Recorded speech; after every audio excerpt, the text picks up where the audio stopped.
Thank you for listening to the Gateway to the Rockies podcast from Visit Aurora from the rafters of the Stanley Marketplace. This is the show dedicated to telling the stories of Aurora, Colorado. Hi there, I'm Dave, the Senior Marketing Manager for Visit Aurora. Aurora's Pride celebration is truly unique, the only beachfront Pride celebration within 1,500 miles. Yes, Aurora has a beach. We'll get into that. Right now, I'm excited to be joined by Zander Oklar, the Executive Director of Aurora Pride. Zander, was I right, 1,500 miles? Yes, we haven't gotten the exact number, but that's our closest estimate. I want to start with a hard-hitting question. Okay. How is Maya, and has she become the absolute light of your life? Yeah, Maya's our dog we adopted about a year ago, and she really is a part of all facets of our life. She is very sweet and cuddly. She's a pit bull mix, but she also is very fond of barking at our neighbors' golden retrievers. They have very long-winded conversations back and forth, and so she can be frustrating, but she's also the sweetest little girl, so we are obsessed with her. Have you reached the point where you're dressing Maya and giving like all these extra names and whatnot? Oh yeah, she's got nicknames, and then my partner, he's a knitter and a crocheter, and so she definitely has winter outfits and little booties and all sorts of stuff. She's definitely a spoiled puppy. Yeah, what a golden age for dog ownership and dogs in general. We've all anthropomorphized our dogs, and it's amazing. If you're open to it, Zander, I've only met you a couple times, and obviously there are probably people listening, but would you share your personal story with us a little bit? Yeah. So I grew up in Littleton, Colorado. Mm-hmm. I was out here. I moved out to LA for a while, thinking, the grass is greener. And then I moved to Phoenix because I was like, maybe I'll try somewhere affordable. And turns out Denver and Aurora is where it's at all along. And so, after testing the waters for a few years, I realized, this is where I wanted to be. And so I moved back in 2015 and finished my degree, and I started working in beer festivals with a local company, Two Parts, and I started planning some different events surrounding kind of beer and wine culture in Colorado. And then I joined the LGBT Chamber of Commerce for Colorado, and that's when I started meeting people in the nonprofit realm. I started working with the chamber doing their gala, and then I met Jerry Cunningham, who at the time was the owner of Outfront magazine. He had started Aurora Pride with his partner at the time, Christopher LaFleur, and they started this, they birthed this event, and then they asked me,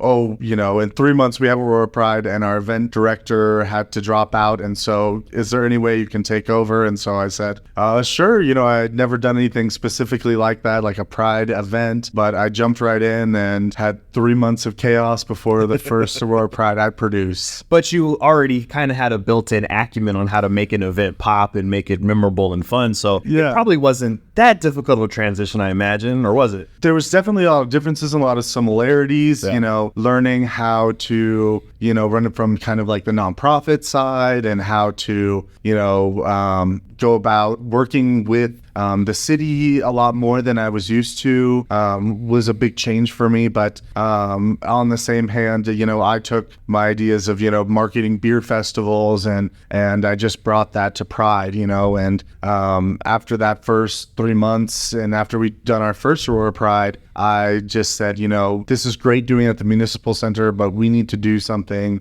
different to stand out from the crowd, because there's well over a dozen Pride celebrations across the state. And so we wanted to do something different for Aurora. Yeah, can you expound on that just a little bit? Why was it specifically important for Aurora to develop its own Pride event and programming? I guess the story that I've been told of how it originally got started was that Outfront magazine reached out to some different cities across the Denver metro area and asked them kind of what resources and opportunities they had for the LGBT community. And at that time, a lot of Aurora's resources and stuff were just directing people to Denver resources. Okay. And so when we talked to city council about that, they said, you know what, it's about time that Aurora does something for its community because, Aurora is a huge city, has a huge LGBT population. And so, instead of always having to go to Denver to do anything with the queer community, we wanted to start bringing queer culture and queer community out to Aurora. And so they asked Outfront Magazine and the foundation to produce Aurora Pride. And we were excited about the idea. And so that's when the first Pride of the Municipal Center was formed. And it started, the first year we had 1,500 people, and now we've built it up to over 8,000 people. Pride Month is typically in June, but there's no reason that spirit should be confined to a specific 30-day period. Was it a strategic decision to hold Aurora Pride in August as opposed to June? Yeah, it really was. So many Pride festivals across the country do happen in June. And we just didn't want to compete with that. Yep. We wanted to have a Pride when people from, Denver, Longmont, Cheyenne, Wyoming, could all come together and celebrate, instead of trying to cannibalize audiences from other Prides, So a lot of the Pride celebrations across Colorado are all separate. So, Boulder holds theirs in September, and, we just spread them out so that we can, the community throughout the state can enjoy all of the Pride celebrations instead of having to choose, do I go to Denver? Do I go to Boulder? Do I go to Aurora? And so that's why we chose the first Saturday in Aurora. And we try to always stick to that date so everyone can just have it on their calendar every year and be ready. And also it just later summer, we also get a little bit nicer weather out there at the reservoir too. So, with the heat, it's always perfect to go in the water, rent a paddleboard, and enjoy everything the reservoir has to offer. I want to touch a little bit on your personal journey of discovery. It's a very personal thing to be accepting of yourself and then to be vulnerable and open to your inner circle. Mm-hmm. How does that then evolve to becoming an activist and a community advocate like you've become? I grew up being a part of the theater, and so there was always queer people around me, and I had queer cousins in my family, and so from a young age I kind of knew that I would have an accepting family because of that. Mm-hmm. But even with all of that, it took me a lot longer than some people, but also earlier than others to kind of identify what was kind of in my heart. And so I didn't come out until the summer in between junior and senior year, even though one of my best friends had come out in 8th grade. It just didn't hit me until that point. And so at that point I came out of the closet and I started going on dates with boys. And one of my first partners was at that time he was already an activist. He was going to Regis Jesuit High School, and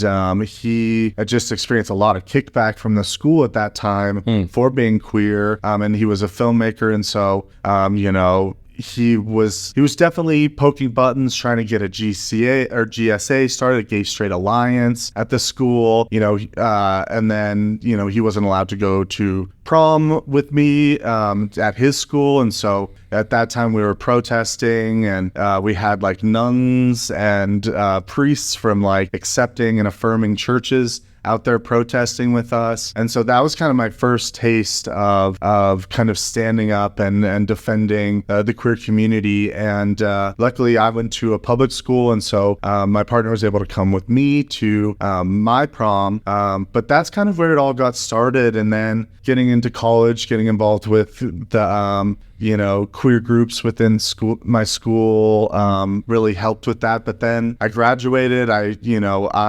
I've always been passionate about the craft beer industry here in Colorado specifically, but I also love wine. And so I kind of dived into that. And that was a lot of fun. But then I found when I started doing LGBT events that there was a fulfillment that I wasn't getting before. And so, I found that, that I really enjoyed kind of standing up and fighting for my community and trying to build something up. And that's what we're still trying to do in Aurora, not only with Aurora Pride, but the events we do throughout the year. We're doing some pop-up queer bar spaces to try to provide safe queer spaces for the community to come out and celebrate. And so you can find out all sorts of information about those events on our website, which is just aurorapride.com. I mean, you had the benefit of a supportive family, supportive friend groups around you, but I imagine you also witnessed the gap for those who didn't have that safety and security. And I imagine there was a watershed moment or a moment of clarity where you felt like, I can be empowered here to help maybe those who don't feel empowered. I have been blessed with a lot of advantages in life. I'm a cis male white,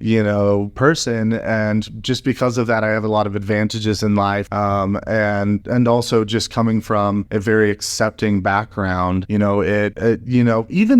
with all of that lined up, it was still a tough journey coming out. But then, understanding, meeting people who come from, unaccepting backgrounds, whether it's religion or coming from military backgrounds or whatever it is, I just saw people who, were just not accepted by their own families, who, then turned to, drugs and alcohol to try to deal with that pain. And so, our community has higher risks of mental health issues, addiction, homelessness, more likely to experience, rape or sexual violence. And so, our community really needs to stand up for itself and protect itself, no matter what gender identity, race, whatever it is, the LGBT, a lot of people struggle with the long title with all the letters, but all those letters are there for very important reasons. It's because we stand together and we try to protect ourselves. We might be different in slightly different ways, but we understand that feeling of being otherized. And so I just think it's so important to stand up for all of our community, and right now, especially the trans community. Aurora Reservoir is a really unique venue to hold an Aurora Pride celebration. Why was it chosen over, say, the Colfax Corridor or another Aurora space? What made Aurora Reservoir the ideal location? Well, and we've always dreamed about somehow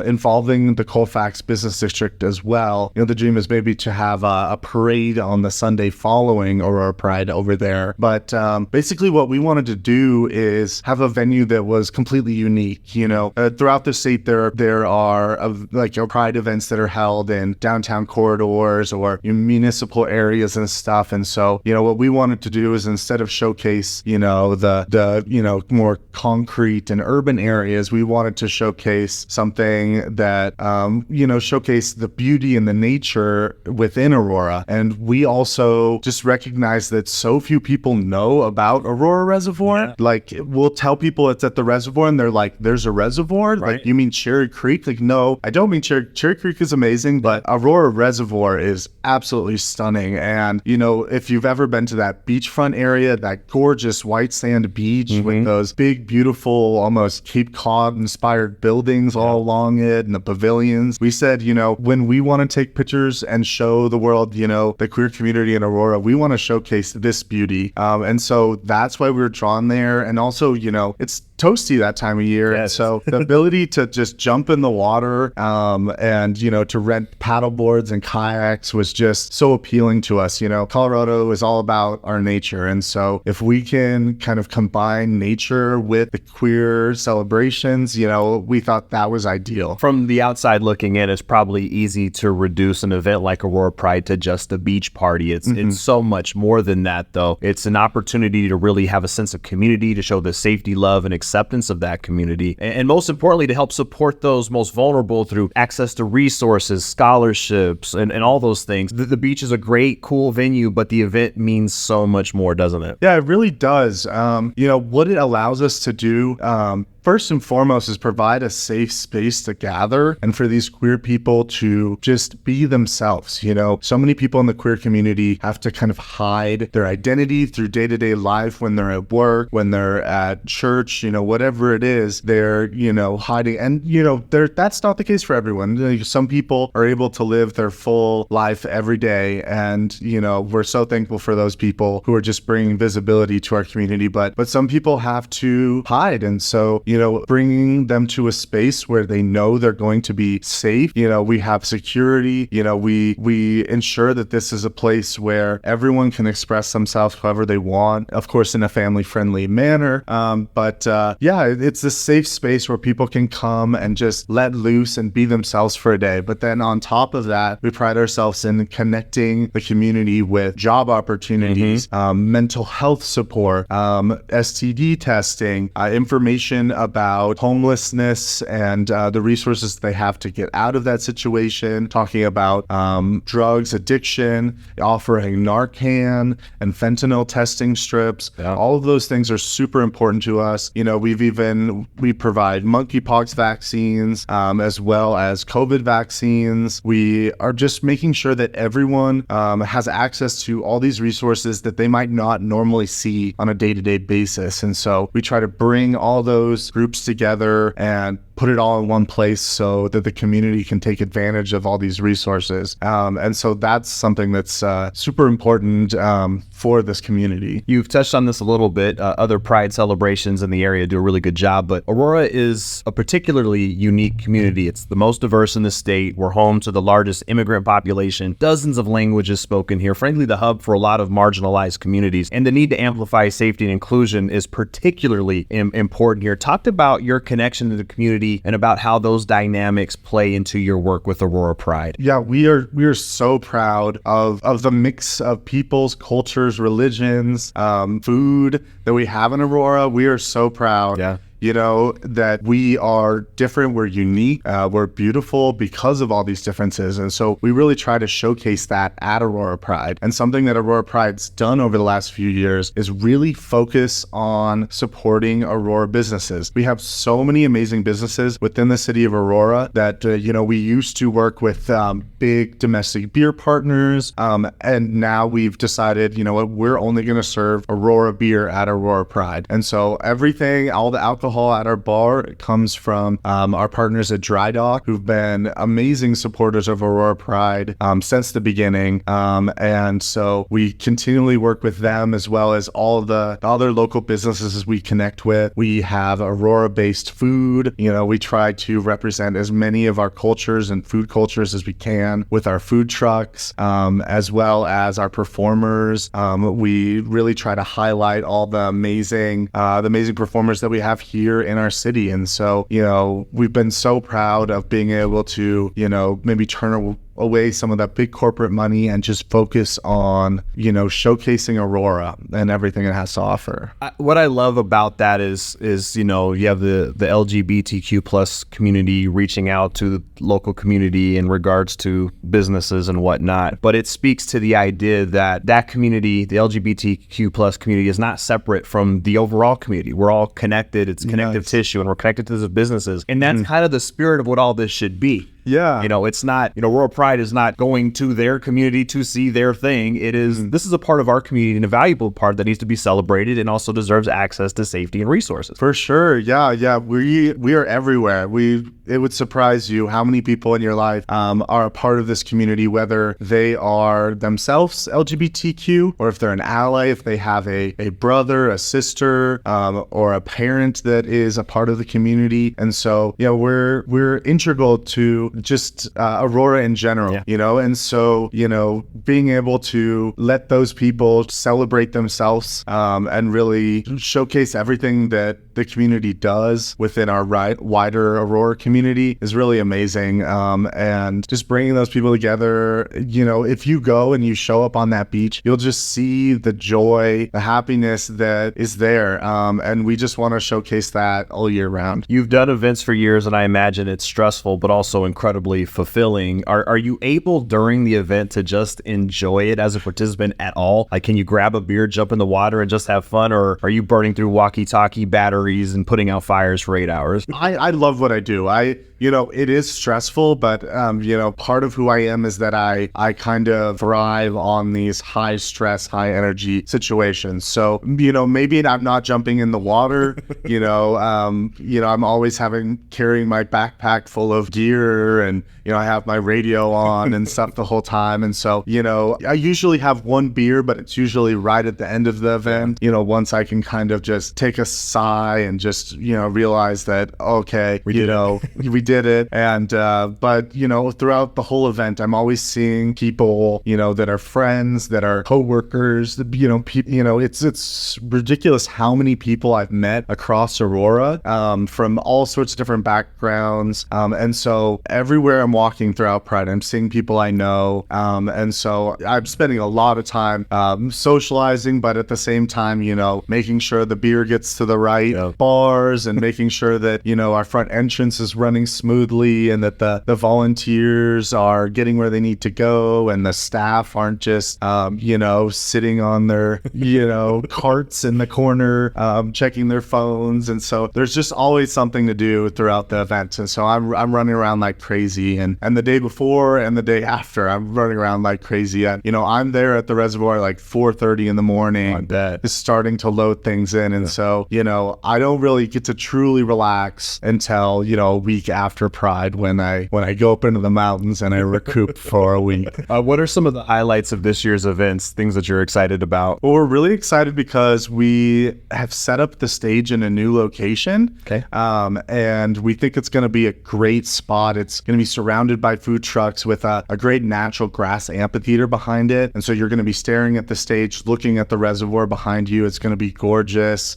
We have our two main hosts, Dixie Crystals and Evelyn, Miss Boogie Evermore, who are going to be leading their segments of entertainment. And they're bringing on some amazing performers, not just drag acts, but, comedians and spoken word artists and singers and dancers and all of that. And so it's all going to be on the stage, all day long. There's going to be stuff going. And then we also are setting up a second stage right by the main bar in the main plaza, which is going to be our DJ dance area. And so we're bringing in an amazing DJ Buddy Bravo, who's going to be just curating some amazing music right there. You can watch from the stand or over by the bar. And so we're just hoping it just, brings even more excitement and joy to the event. And so those are kind of our biggest things we're doing. The other big thing we're doing is we're allowing people to enter the park early. Okay. So the main event doesn't start until noon. It goes from noon to 7 p.m. But we're allowing people who choose to come as early as 8 a.m. Because we found that every year we're turning away people who are trying to show up early and set up their picnics. And we said, why can't they set up their picnics and enjoy the park while we're getting the main event set up? And so now we're going to let those people in. You can come set up your picnic. You're easy up on the beach. You can go kayak, paddleboard all morning. And then when the event starts, really dive into all the entertainment, food, and all the really cool vendors. This probably doesn't apply to you because you're so in tune with the fight for equality daily. But generally, when you intentionally surround yourself with like-minded people, those who believe in inclusion, acceptance, and love, I think there's an unconscious loss of vigilance to a degree. Then you see some of the social media comments and news stories and rhetoric from some politicians, and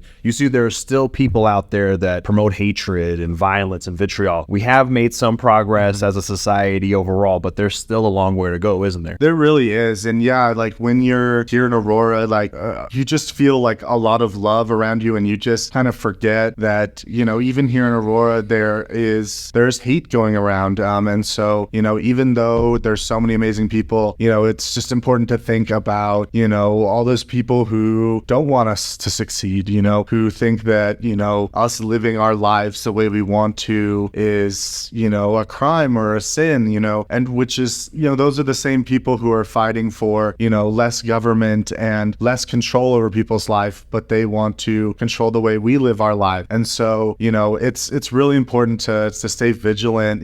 We always are working, with our partners, at Aurora PD, who are monitoring social media and stuff like that, making sure that we have an event that's safe. And so, it's really important for us to stand up for our community, again, especially the transgender community, because they're receiving a lot of hate right now. And, what I really think is that hate is just a distraction distraction tactic. You know, they're trying to distract us from the things that really matter. And they're really focusing on, you know, things that in the big scheme of things don't matter. You know, there are gender neutral bathrooms all across Europe. And have we seen an uptick in sexual violence because of that? No. Like we see people living their best lives, and why do we need to tear them down? Like, you know, so we have to be super aware. We have to keep ourselves safe, but we also have to speak up and be visible, you know, especially those of us who come from the privilege of, you know, having a little bit more safety. You know, we really need to stand up for those who are really like marginalized and really receiving the brunt of the hate. How can folks in the community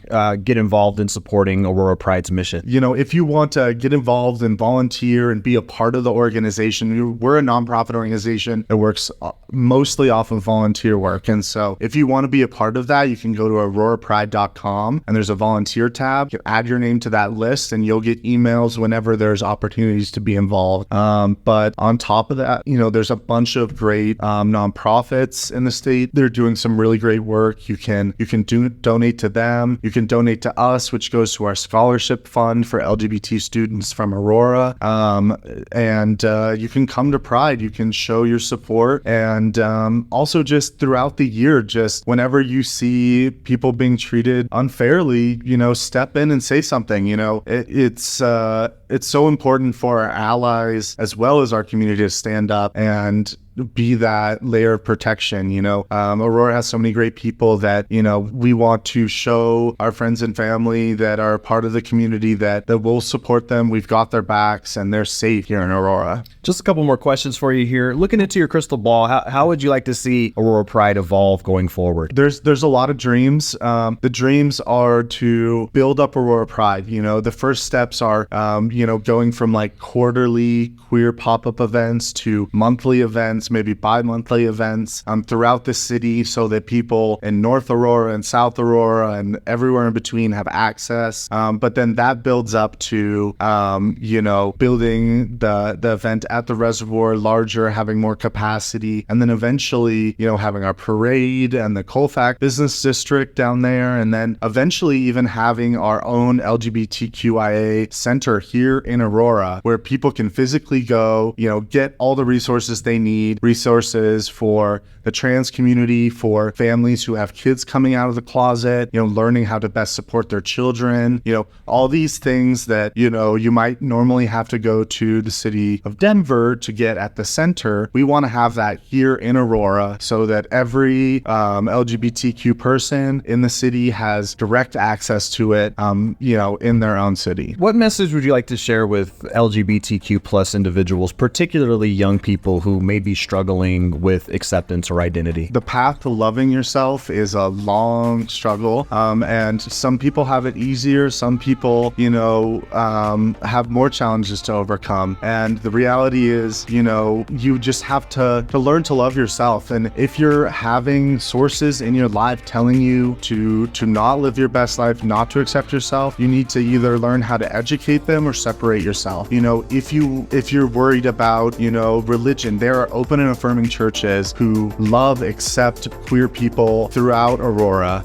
So, you know, get connected with these communities that are going to support you and love you no matter what. And just being surrounded by that love and acceptance really kind of filters into your own heart. And I think that's the most important thing, is just being surrounded by people who love and accept you, whether that's the queer community or allies. Zander Oklar, the Executive Director of Aurora Pride, we thank you for sharing your light and your love with our community, and we wish you a great event on August 5th. Thank you so much. Yeah, go to aurorapride.com, get your tickets, and we can't wait to see you at Aurora Pride. The Aurora Pride celebration is Saturday, August 5th at the Aurora Reservoir. Learn more at aurorapride.com. You can also follow along on social media at Aurora Pride Colorado. Thank you for listening to the Gateway to the Rockies podcast. Visit Aurora is the official destination marketing organization for the city of Aurora, Colorado, and acts as the primary liaison between meeting planners and hotel partners as Aurora's convention Convention and Visitors Bureau, Visit Aurora's mission is grounded in showcasing Aurora as a premier destination for meetings, business, and leisure travel. Visit Aurora represents more than 75 plus hotel properties with 13,500 plus guest rooms and more than 1 million square feet of meeting space, including Colorado's largest resort, Gaylord Rockies Resort and Convention Center. As Colorado's third largest city, Aurora is located minutes away from Denver International Airport and showcases mountain views, memorable meeting spaces, and 250 plus international eateries that offer a unique experience for each and every visitor. As the gateway to the Rockies, Visit Aurora's role in the local community goes beyond marketing the city as a destination. The Visit Aurora team is here to assist you with your Colorado visit, from facilitating your meeting, event, or convention to helping you discover local flavor and attractions. Go beyond the boardroom in Aurora, Colorado. For more, visit us at visitaurora.com.